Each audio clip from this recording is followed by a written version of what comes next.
Good morning from Musket Cove in Fiji.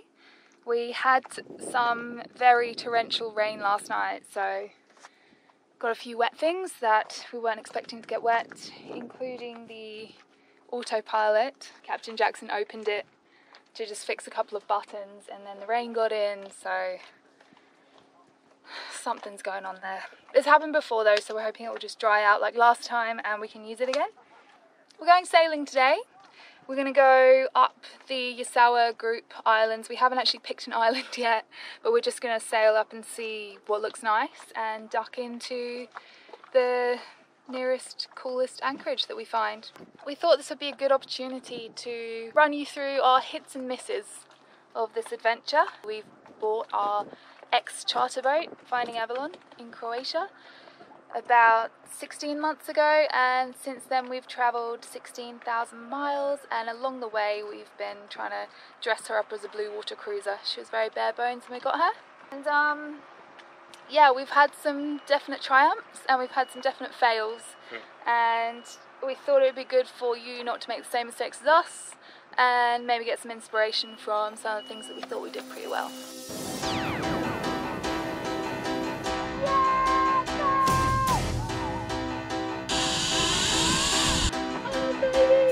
You need to get in your dinghy and come out and surf this. This is living.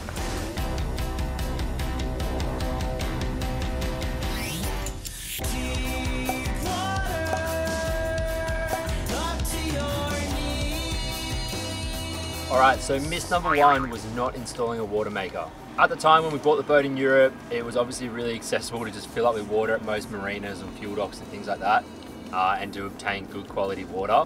As our journey has progressed, getting good water and being able to pull up dockside to fill up is just getting less and less, and is now really quite tough in the South Pacific. So we do a lot of our water refills with jerry jugs. Often means multiple trips because you can only really take about 150 litres in a tender, and Avalon takes about 500 litres. At first you think, well, our water normally lasts us about a month, and so you go, oh well, you know, the back end of that trip is in the South Pacific is 6-7 months, so who cares, you're only doing it 6 or 7 times. But that's actually not the reality, because you're often doing it, you're trying not to wait until you're empty, so you're doing it like a lot more often than you think. Obviously a water maker costs anywhere between $3,000 and $5,000, and at the time that was money that we're happy to put in other places, but yeah, could have been good money well spent now.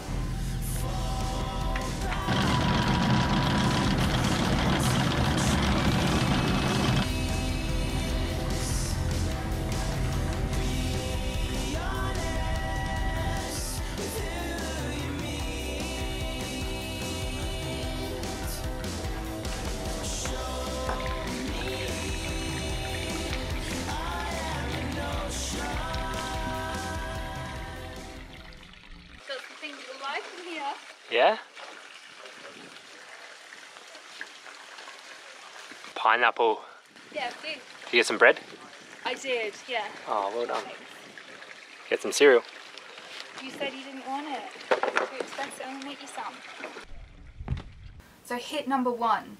The thing that we did actually nail with regards to water is our water management system in lieu of a water maker. So what we've done is we've upgraded our water capacity, and we've bought these really neat flexible water bladders which we've just put in the bilge storage in the 2 aft cabins, and they are completely removable for any time that we do decide to buy a water maker and want to get rid of them. The other 2 things we did is we installed a water filter, so that omits any issues that we run into if we ever take on water that's not the best quality. The other thing, a little water saver hack that we've installed is our saltwater foot pump. So we now wash up all our dishes in salt water. People always ask us, does that not make your dishes really salty? You don't notice it if you just dry up the stuff straight away, and if it really bugs you, give it a tiny rinse, but we just dry up our stuff straight away, put it in the cupboard, and you would never know.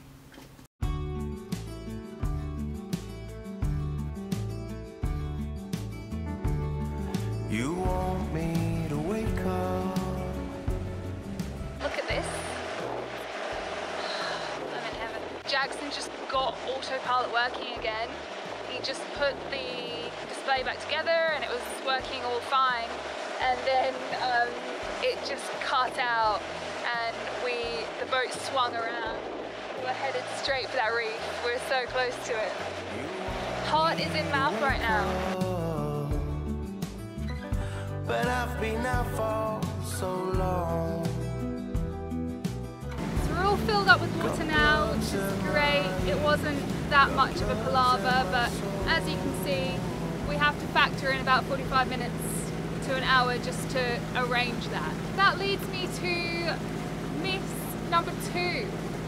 When we first started this journey, first leap into the renewable energy field was flexible solar panels. We thought we were being really clever when we got those just because, well, they're flexible, you can put them anywhere, and they are so much cheaper than rigid ones. Plus the fact we didn't really fancy building a solar rig at the back of Avalon because it's very expensive and it's very cumbersome. They worked out really great to start with, but after about 6 months we noticed they just started deteriorating. If we did originally invest into a water maker, we would not have been able to have the power to run it really with just those flexible solar panels. We actually ended up giving away our flexible solar panels to a coconut farmer in French Polynesia. Yeah, good.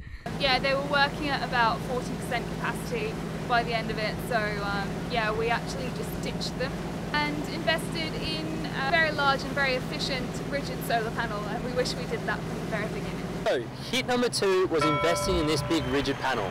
This was one we purchased in Tahiti to replace the failing flexible ones. And although the flexible ones did fail, the one thing we did purchase, which was a hit, was our MPPT controller. It allows us to use this 36 volt panel and convert it down to 12 volts. And in that conversion, it takes the extra watts and turns it into amps, which is what you want anyway. On the side, we still have our 2 working flexible panels, which are hooked up in series. Together, it's producing a really nice system that easily covers our daily needs without running the engine. Really happy with this. It works even really well in low light, and it was just the right size and weight to still mount it on top of our bimini. And the combined system, the maximum watts we're normally getting out of this is about 400, and that's with our flexible ones on the side, which is generally giving us pretty much close to like 25 to 30 amps of power, and that's heaps. I want you to wake up, but you struggle in your sleep. I want you to shake up, but in your dreams. It's going to be quite an interesting little sail though. There's lots of little bommies and things shown on the charts. I've got to say the charts are actually pretty good here for Fiji, which leads us to hit number 2, our chart plotter and navigation setup. The original chart plotter on this boat was 15 years old, it's from 2005, and don't get me wrong, it probably could have got us home, but it was very, very basic.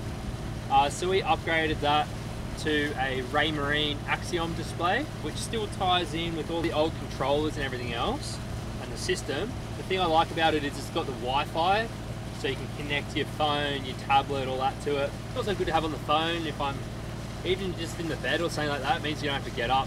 It's really just a luxury. Integrated into that is also the AIS feature that we also really like. Particularly just really great for big ships and stuff like that. Obviously, every commercial ship has to have it, so that's a real bonus. Not every private boat has to have it, but a lot do.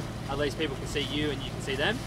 Also, it's just been a really reliable piece of equipment. I can really recommend for anyone out there, invest heavily in your navigation equipment and in chart plotters and stuff, because it does pay dividends and it is a really key and vital piece of equipment out here. So we actually bought all our gear from Australia.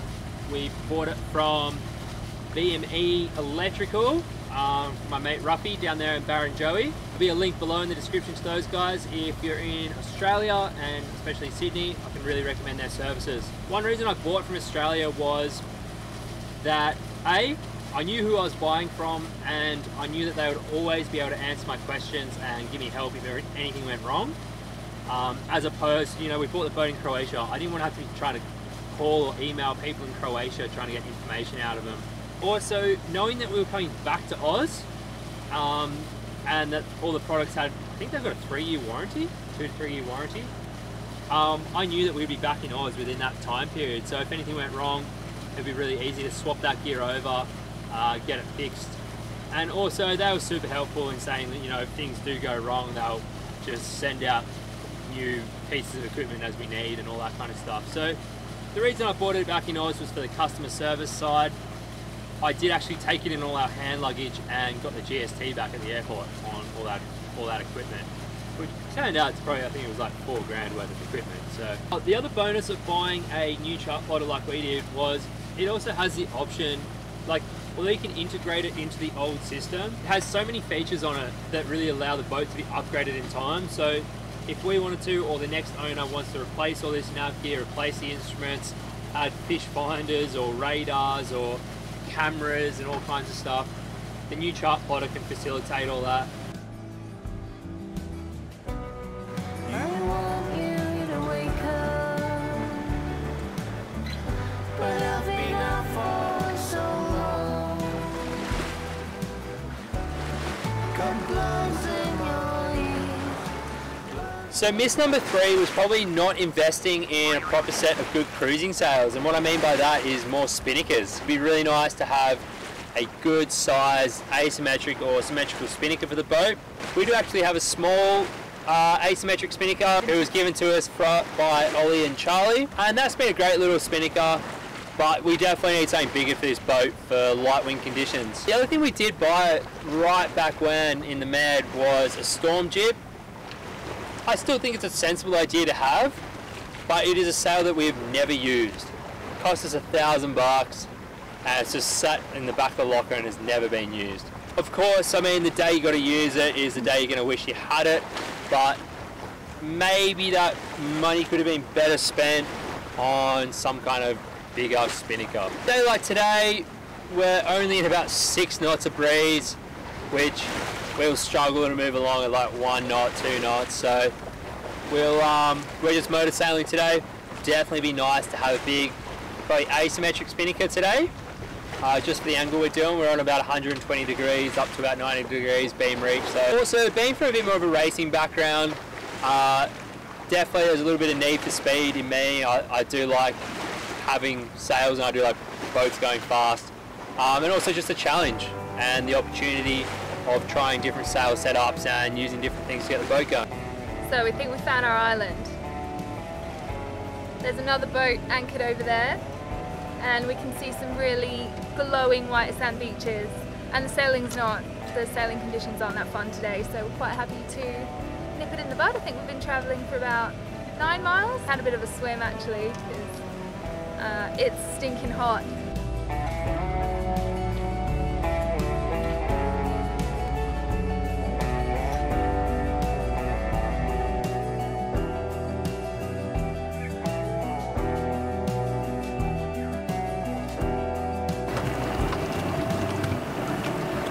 This is amazing. So I just made a quick couscous. I wanted to make falafel, but Jackson said that if anything takes longer than 10 minutes, he's not interested because it's actually 3 o'clock. We've had a big day and we want to get over there and explore. We did not do this on purpose. We did not mean to cause a distraction.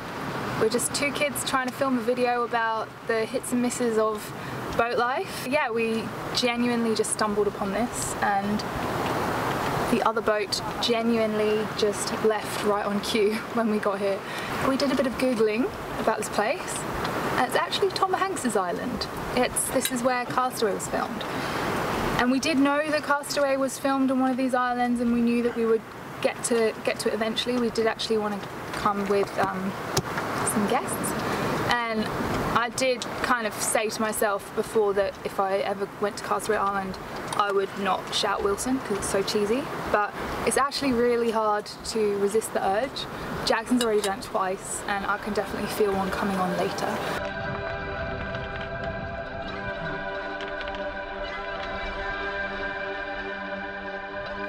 So hit number 4 is our sunshade. We almost made one of these probably 6 months ago in Panama, but we only did it about 2.5 months ago in Tahiti. And it's actually been a real game changer. It gives us a really nice space up here in the deck to just sit during the day in the breeze, but you still get a bit of view, but you're out of the sun. It's actually a really great rain shelter to have our hatch open in our bedroom. The cool thing about this one as well is you can attach it to the bimini and run it forward up here to the gooseneck and run it over the middle of the boat as well. And Xanthe and I made it ourselves. Really wish that we'd just done this right at the beginning.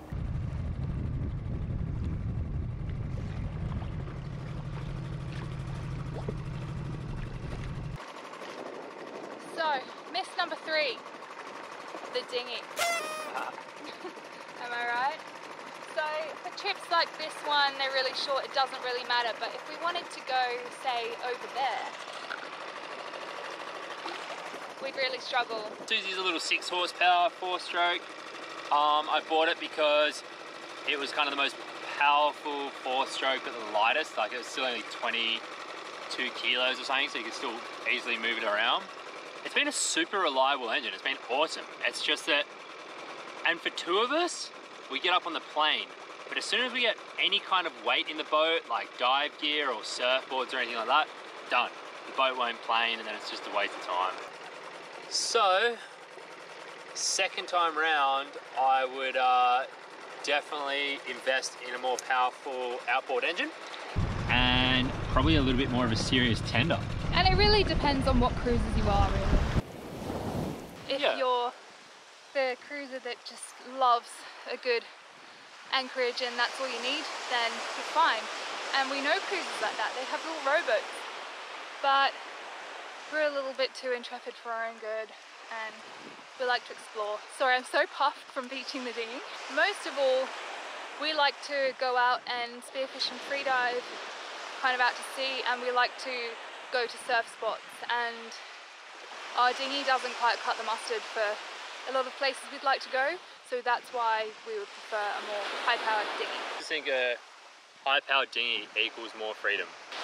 One of the main reasons we didn't do it was because it meant we had to have a little rig to pull the motor up, and we would have had to just, it was like more and more and more equipment, and so we went for simple and easy, but as we've gone on, it's just kind of meant that we have suffered a bit in the freedom. But we get by.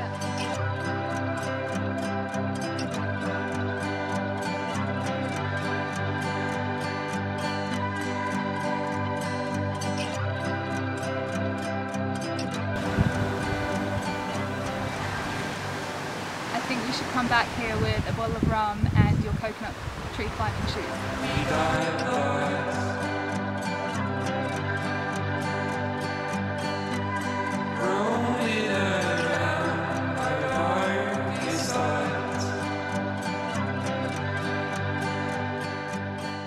And then finally, miss number 5, which is more a regret than anything, is not buying fold-up bikes. And I have to apologise to Jackson for this one.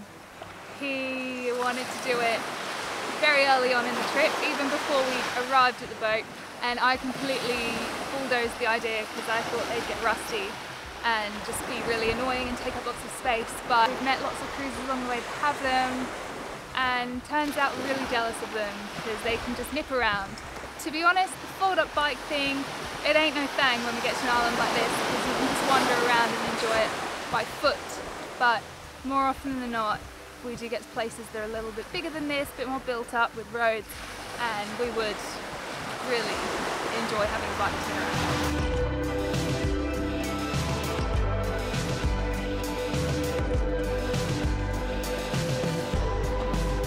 We just had a lovely time at Tom Hanks's beach, and we're just going to go back there for dinner because we had lunch too late and it was really big. We're going to go to the beach with a packet of barbecue Doritos and a beer each and some mosquito spray. I watched the sunset, but before we go, just going to share with you hit number 5. Just gotta wait for it to be assembled. Introducing hit number 5. Our wet weather gear. Yeah, this has been really great gear. What can I say? We're not in any way, shape or form sponsored by Musto. We'd like to be, so Stop if it. they like it, let us know. But a few features that I really liked about our wet weather gear. Firstly, the comfy collar and this windbreak. I like that it goes all the way up, like around your head and it's like really snug. In the hood, that bit there's like fleece as well. It's For your really head, nice. so then your head's like all fleece. It's really comfy. And then I like the guttering in the hood. So when it's squally, the rain just falls in the gutter and it doesn't kind of run into your jacket. It just falls off. Yeah, look, it gets kind of really small, like just a slit. That's the only bit exposed. Inside, oh, those are gold. Yeah. there's like a second sleeve inside here, Double cuff. like a cuff, yeah. And you do that up, so that's really tight and waterproof. And it's not too hot as well. They're actually, it's windproof to the maximum and waterproof to the maximum, but it's not hot, so you can just layer up underneath, or if it is actually quite warm outside, then you can just be as is. And I often wear my salopettes with like just my undies on underneath, and they're amazing. They're just sturdy as anything. Yeah, honestly. Fleecy pockets. Oh, there's fleecy pockets. So you can like put your hands in there if you're cold. That's really nice. So And then yeah. there's these ones too. Look, they have like more fleecy pockets in here. So look, they weren't cheap. They were actually, they're not top of the range, but they're probably the second most expensive offshore wet weather gear that we found. So it's the Musto MPX BR2. Yeah. And basically we shopped around a lot. I feel really bad for the shop assistants, but we went into lots of sailing apparel stores and tried them on, and we spoke to a few of our offshore cruiser mates, and at the end of the day these ones were the winners. Yeah, I know it sounds like we're really selling it, but I couldn't speak more highly of this gear. Sorry, I couldn't work out a way to fit that into this video kind of in flow, so I hope that little rendition was fine. Alright, I'm thirsty, we're gonna go to the beach.